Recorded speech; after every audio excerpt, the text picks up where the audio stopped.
Hello, dear students. Hello again on this second video of Football pro Rozvoj.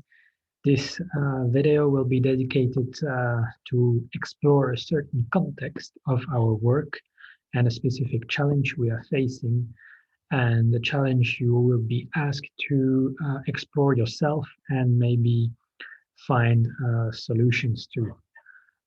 In order to be prepared for that second video, I highly recommend you to see the first one, where you see the overall context of our work and the history of our work and how we work, because this will be more specifically about a certain context of our work, which will be dedicated more thoroughly to your tasks within this intensive course. So in this second video, I will explain you a bit the context in which we work in the northwest of Czech Republic. Firstly, as a small reminder, one of our main targets is to reduce inequalities through our work. As you have seen in the first video, we are contributing to 6 SDGs, one of them being the 10th one, which is reducing inequalities. And we try to do this by having a certain inclusive approach, firstly by providing a free and meaningful access to sport to some participants who might not have this type of access, who might not be in regular practice with sport, because of their social background, or because sport isn't in their culture, or simply because there are no sportive infrastructures in the neighborhoods where they live. So we try with our work firstly to provide this this platform where they can do some sports at least fairly regularly. Secondly, we are also opening, of course, our opportunities regardless of the social, the economic, or geographical background of the participants.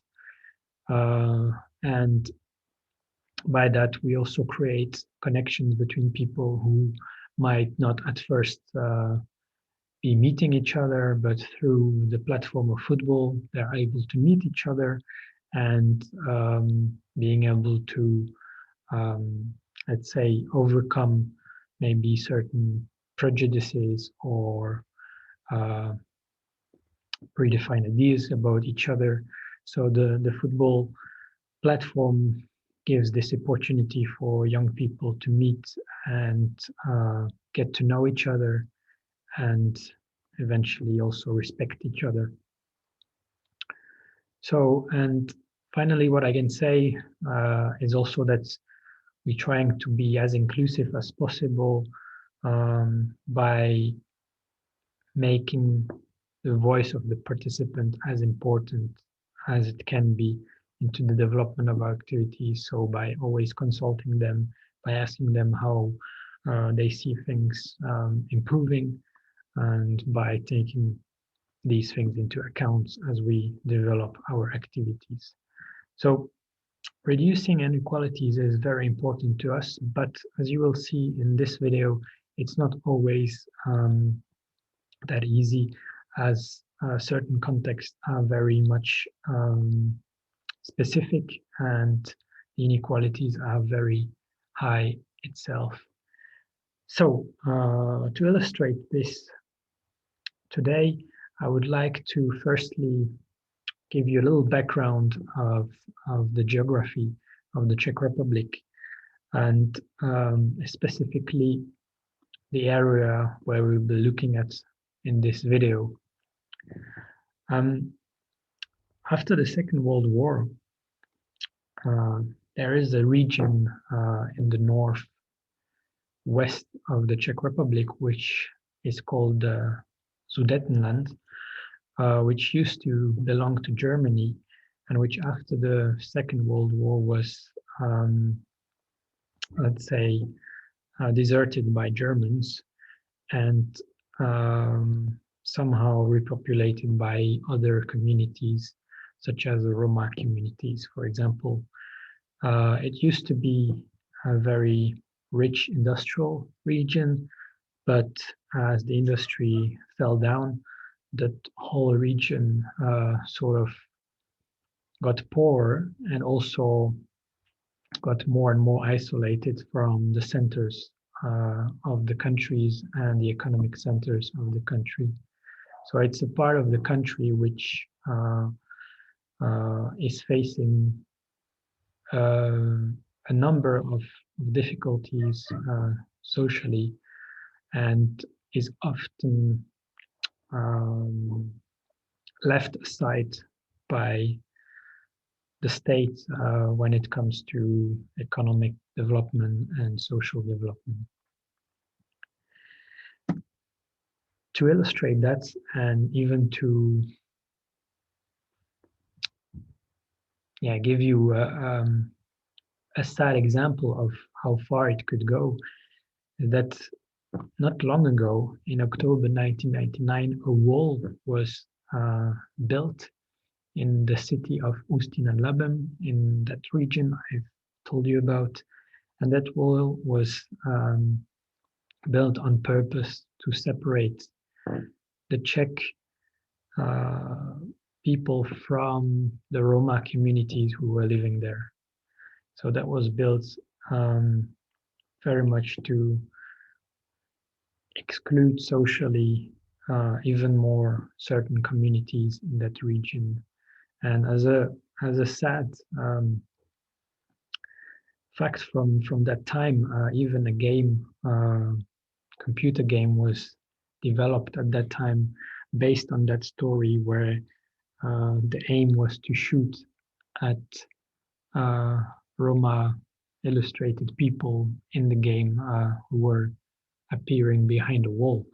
So that's not long ago that this happened, and thankfully the wall was rapidly destroyed, but in the region the division between people is still present and still pretty much strong, even though there is no physical separation between them. So that's a bit giving you a context behind what's happened there. In terms of our work and how we working in that region, to give you also a background, we have one local partner, which is a social center that lives in the areas or which is situated in the area where a lot of Roma communities live, and they act there as a social center for young and adults. There's a small but very, let's say, inappropriate football pitch behind the social center, and every time we are there, or often there, they are facing antisocial behavior and fighting between participants. There is very poor listening and concentration skills among the participants. There's almost no girls participants as well. So it's very difficult to do our activities thoroughly and as regularly as we wished. But on the positive notes, there are very much football enthusiasts and always very curious when we bring somebody from another country to present his or her culture. So there are elements we can maybe work on, football being one of them, but there is a whole context behind which makes it rather difficult to do our work, and maybe on a sort of, I would say, funny anecdote sites. Here is a quote from one of the participants, which at some point asked us that if he get kicked and kicked the person back, if it would count as fair play. That was one of the quotes we had as one of the activities. So I think it's quite illustrative of maybe the mindsets over there and the way they perceive fair play there. So that's maybe a good way to put it, if I say. But if I give you a bit more details about the social conditions they are living in, this might give you also more more perspective and more feeling for what are those participants living every day. Firstly, as I said at the beginning, they live in segregated areas, segregated from the social and economic centers of the main city and also of the capital of Czech Republic, Prague. So that's one element. Second element is that there are very poor infrastructures dedicated to leisure time or sportive activities. They are almost non-existent. There is this sort of pitch behind the social center, but it's very small and it doesn't have even proper goalposts and goal nets. So it's quite hard for them to find a place where they can feel safe, where they can also be active.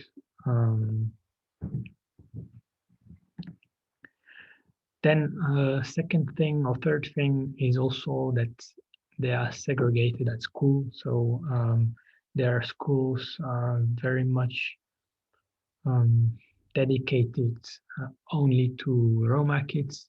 It's not officially stated like that, but the population of certain schools in that areas are almost just populated by Roma communities or Roma kids, which again doesn't help with, let's say, the social interaction with people from other backgrounds and other social groups, which then also tends to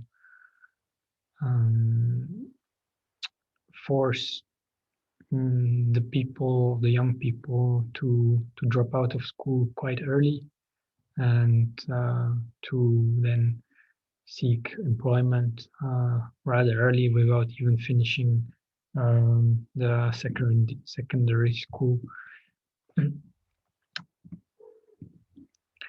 Then another very sad element is that a lot of the participants and the young people there are somehow caught into a vicious circle, which is reproduced in the families from the parents being facing problems with alcohol, problems with stable housing, with stable income, with the domestic violence at home, the drugs abuse. So there's a whole vicious circle which tends to be reproduced then among generations, and which doesn't help. And out of that, there is very poor or lack of role models who could be there to pull maybe some of them out of those circles and out of those toxic circles, if I may say so. And of course, in general, in the society, in the Czech society, there are the primary victims of discrimination and prejudices due to, of course, some of the elements I've mentioned, but they are often illustrated negatively, even in the media. And there are also strong campaigns from the right-wing parties against them.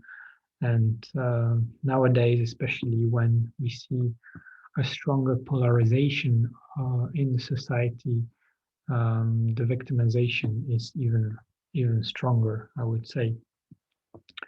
And finally, of course, those young people are trapped somehow in their environment and in their context, which doesn't help them to see or to have any economic or social perspectives, and to seek maybe a different type of employment or to go further in their education.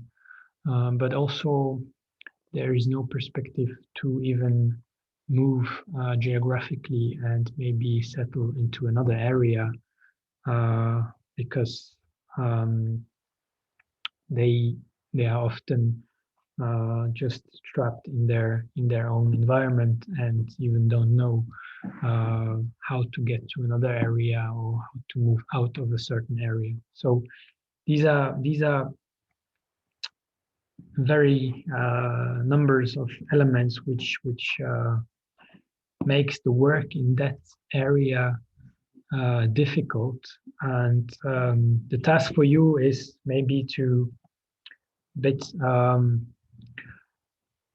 research that type of issue, maybe by collecting statistics. I will put a link in the description below where you can perhaps find some statistics with the help of the Czech students.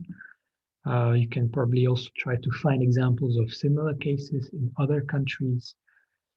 You can also try to identify best practices in other contexts.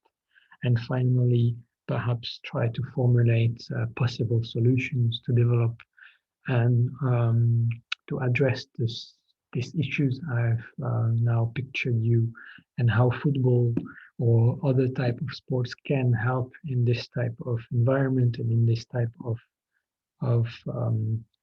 context, maybe by trying to think broadly and generally.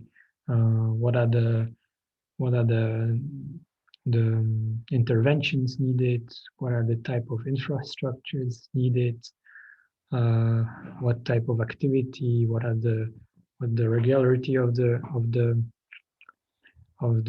activity needed? So these are all the questions you can think of while you go through your project proposal, and we will have a look at it a bit more during the intensive course, and perhaps link it with the SDG 10 and the reducing inequalities thing. So this was it from me today, to bring you a bit more details into a certain context into which we work. And I hope you might find a few ideas and solutions that you can share with us during the intensive course, and that we can then discuss together.